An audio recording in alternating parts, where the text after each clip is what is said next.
One quiet afternoon, at a naval base turned tense, when a young, arrogant officer, Lieutenant Commander Harris, raised his voice at an old man quietly reading the label on a can of soup in the base exchange.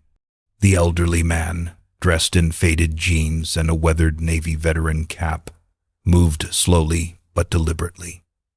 His hands trembled with age, yet his eyes remained calm, clear, and observant. When Harris confronted him for blocking the aisle, the old man, Edward Kane, simply offered a polite nod and an apology, his voice low and steady, carrying the warmth of a southern drawl. But that calmness only fueled Harris's irritation. To him, the veteran's composure felt like silent defiance. Recently promoted and full of self-importance, Harris saw disrespect in every gesture and decided to assert his authority. He mocked Edward's service, accused him of loitering, and questioned his right to even be in the store. Still, the old man didn't react. He quietly handed over his veteran ID card without complaint.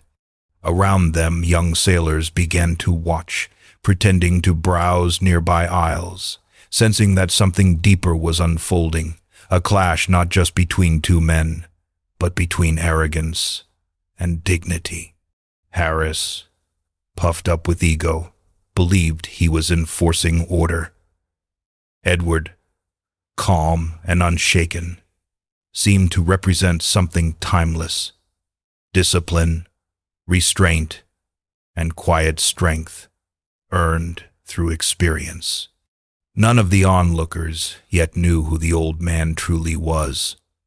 To them, he was just a tired veteran, facing unnecessary humiliation. But within minutes, the balance of the room would change completely, when a higher-ranking officer stepped in and revealed that the man being scolded was far more than he appeared. As Lieutenant Commander Harris continued his tirade, the tension in the aisle thickened. Edward Kane remained silent, his eyes steady, while the younger officer's voice grew louder, drawing even more unwanted attention. "It's a can of soup, not a life decision, old man," Harris sneered. "Some of us have actual duties to attend to." He leaned closer, lowering his tone into something venomous. "Tell me, what did you really do in the Navy? Push papers, cook meals. You wear that cap like you won the war yourself." Edward didn't answer. Instead, he adjusted the brim of his cap and took a small breath, the kind that carried the weight of years spent choosing silence over pride. The insult didn't pierce him, it only reminded him of a time when young men like Harris thought command meant shouting louder than everyone else. Just then, a calm, firm voice interrupted. "Is there a problem here, sir?" It was Master Chief Reynolds, a stocky, gray-templed man who had been watching from the end of the aisle. He approached slowly, exuding the quiet confidence of someone who had earned his authority the hard way. Harris stiffened. "It's handled, Master Chief." This man was causing a disturbance. Reynolds glanced at Edward and immediately saw the truth. Not a troublemaker, but a veteran being humiliated for no reason. His tone remained respectful, but there was a clear edge to it. "With respect, sir, I don't see a disturbance. Perhaps we can de-escalate?" Before Harris could respond, another presence filled the room. Conversation stopped, and heads turned as Admiral Whitaker, the base commander, entered. His sharp eyes took in the scene instantly: a furious young officer, a calm old man, and a growing crowd. What happened next would change the reputation of everyone involved forever. Admiral Whitaker's arrival silenced the entire exchange. Every sailor nearby straightened instinctively as he stepped into the aisle. Tall, composed, his uniform immaculate, but his gaze hard as steel. Lieutenant Commander Harris snapped to attention. his earlier arrogance melting into panic. "Admiral, sir. Good afternoon, sir," he stammered, his voice suddenly brittle. Whitaker didn't respond. His eyes moved past Harris as though he were invisible and settled on the elderly man standing quietly beside the shelf.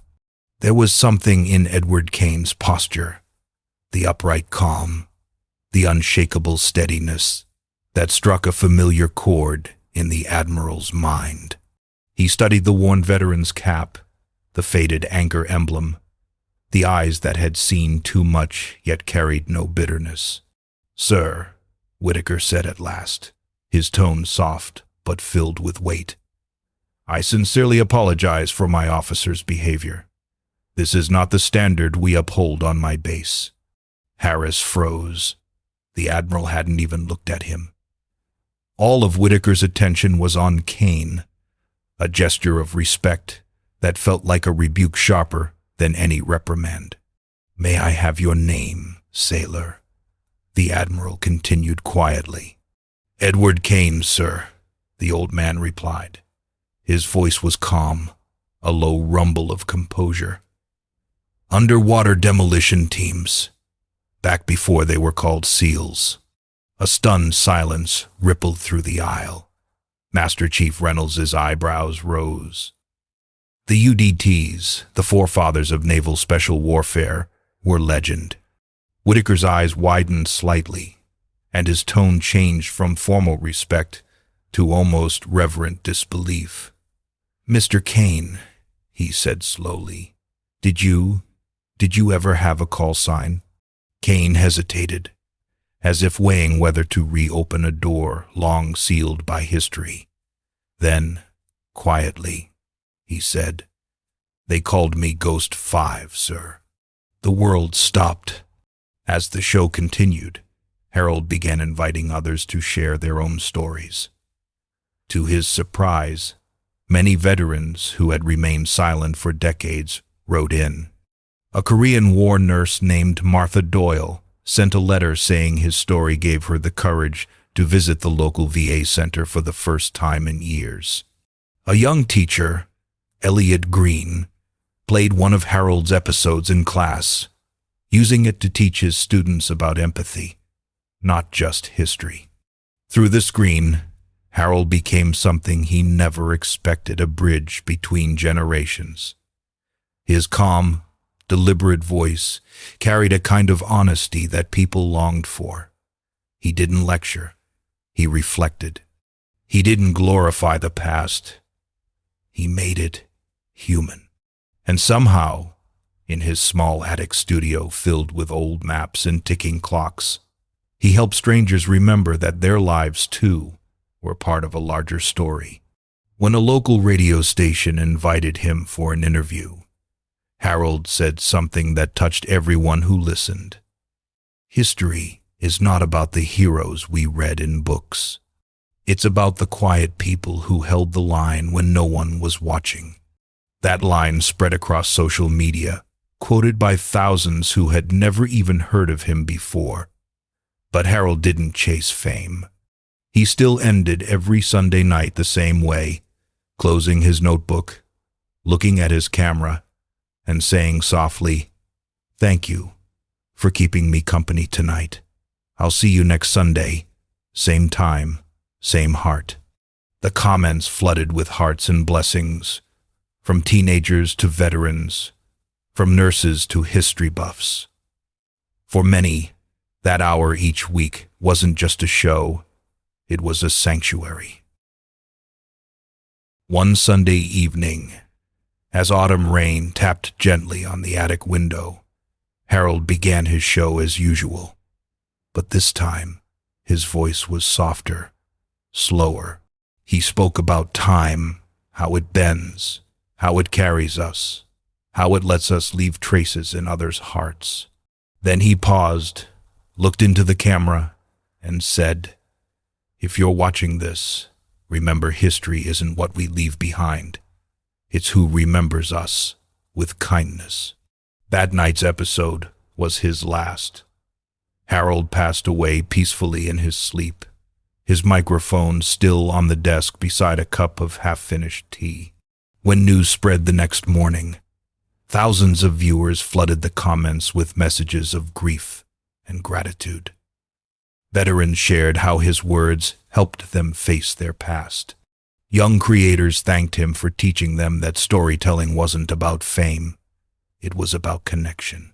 A week later, Elliot Green, the young teacher, organized a live stream titled "The Quiet Voice That Changed Us." It became a tribute filled with letters, songs, and even a recording of Martha Doyle reading one of Harold's early scripts. As the camera panned over a single empty chair and Harold's old map behind it, the chat filled with his signature sign-off. Same time, same heart. Even after he was gone, that phrase stayed, not just as a memory, but as a quiet movement. Across towns and countries, people began recording their own Sunday stories, speaking softly into cameras, just like Harold once did. In every voice, his spirit lived on, a reminder that sometimes one man's calm honesty can echo louder than 1,000 shouts. Months after Harold's passing, the attic studio remained untouched. The microphone still resting where he'd last placed it, the old maps curling at the corners, and the small desk lamp casting a gentle golden glow. Anna, Harold's daughter, would come by every Sunday at 9 p.m., sitting quietly in his chair, just listening to the faint creaks of the house that once held his voice. One evening, she decided to continue what he began. Her voice trembled as she spoke into the same microphone. "Good evening, everyone. This is Anna. My father, Harold, used to sit here and share stories about life, courage, and time. Tonight, I just want to say thank you for remembering him." The comment section erupted. Viewers wrote that they still gathered each week at the same hour, as if Harold were still there. Some shared how his words had guided them through loneliness, grief, or war. Others said the show had become their Sunday ritual, a moment of stillness in a noisy world. As Anna read those messages, she realized something her father had always known, but never said aloud. Legacy isn't built from fame or monuments. It's built from the hearts that continue to listen. She ended the broadcast just as he always did, her eyes glistening but steady. "Thank you for keeping us company tonight. We'll see you next Sunday, same time, same heart. Somewhere, perhaps beyond time itself." The old storyteller smiled, because his story, like history itself, had found a new voice to carry it forward. A year after Harold's final broadcast, something remarkable happened. The small attic show that once streamed to a few hundred viewers had become a national phenomenon. A historian from Washington, Dr. James Larkin, proposed to the National Archives a special project called the Harold Collection, a digital time capsule preserving every episode, every quote, and every letter ever sent to him. When the archive went live, people from all walks of life contributed. Veterans uploaded their medals beside handwritten stories. Families sent old photographs of ancestors who had served. Even children sent drawings inspired by Harold's words. The site wasn't just a tribute, it became a living museum of memory and kindness. During the dedication ceremony, Anna stood before a crowd at the Library of Congress. Her father's microphone was displayed in a glass case, beneath a plaque that read, "He spoke softly so the world would listen." As she looked out over the audience, veterans, students, and strangers, united by one man's quiet legacy, she said, My father never saw himself as a teacher. He just believed that every story deserved a listener. And in listening, we become part of something larger than ourselves. The crowd rose to their feet in silence, not applause, but respect. The same kind of silence Harold had once cherished on his Sunday nights. That evening, across the country, thousands tuned in again, not to watch, but to remember. The title on every stream read simply, Sunday, 9 p.m., same time, same heart. And just like that, his voice, gentle, timeless, and true, continued to echo in the hearts of a nation that finally remembered how to listen. Years passed.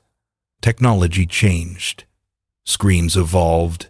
And yet every Sunday night at 9 p.m., someone, somewhere, still whispered those same words, same time, the same heart. It became more than a phrase. It was a quiet ritual, a reminder of connection in an age that often forgot how to pause. In a small town in Oregon, a young podcaster named Leo Martinez discovered Harold's recordings while researching forgotten American broadcasters. He was only 23, yet something about Harold's voice, the warmth, the patience, the humanity, moved him deeply. He began his own podcast called Echoes of Harold, where he invited guests from around the world to share personal stories of courage, loss, and gratitude. Leo's show soon attracted millions of listeners, especially among the younger generation. In one viral episode, he said, Harold didn't tell stories to be remembered. He told them so we could remember ourselves. Anna, now in her 60s, listened to Leo's words one evening and smiled through tears. Her father's message had outlived both time and medium, reborn through new voices, new hearts. She sent Leo an old cassette labeled First Sunday, 1982, Harold's very first recording. When Leo played it on air, the world fell silent again. The gentle hum of tape hissed, and Harold's voice came through. Good evening, friends. Wherever you are tonight, thank you for letting me keep you company. History is not far away. It's right there, sitting beside you. In that moment, listeners across generations, from veterans to teenagers, felt the same warmth that started it all. The past, present, and future met in a single breath. And once again, a quiet man's voice bridged the years, reminding humanity that stories never truly end. They only change storytellers. By the time Leo's podcast reached its 10th anniversary, Echoes of Harold had become a global phenomenon. People from over 50 countries tuned in every Sunday night, lighting a candle or leaving their phone screens dim, a silent tribute to the man who once spoke from a dusty attic. It was no longer just about Harold or Leo. It had become something far greater. The Storyteller's Circle, an annual gathering where thousands came together, both in person and online, to share one story from their lives. Soldiers, nurses, immigrants, artists, and even children all spoke into a single open microphone, just as Harold once had. No scripts, no performances, only truth and presence. Anna, now frail but radiant, was invited as the honorary guest for the first circle in Washington, D.C. As she took the stage, the audience stood in reverent silence. She looked out, her father's microphone in hand, and said softly, "My father believed stories could heal what history forgets. Looking at all of you, I know he was right." The crowd responded, not with applause, but with stillness, the kind of silence that listens deeply. Later that night, Leo closed the event with a message to the millions watching online. The circle doesn't belong to one man or one time. It belongs to everyone who still believes a quiet voice can change the world. In that moment, thousands of voices around the world repeated together, some whispering, some crying, the same final words that had once filled a small attic long ago. Thank you for keeping us company tonight. Same time, same heart. And across generations, continents, and memories, the storyteller's echo lived on, timeless, gentle, eternal.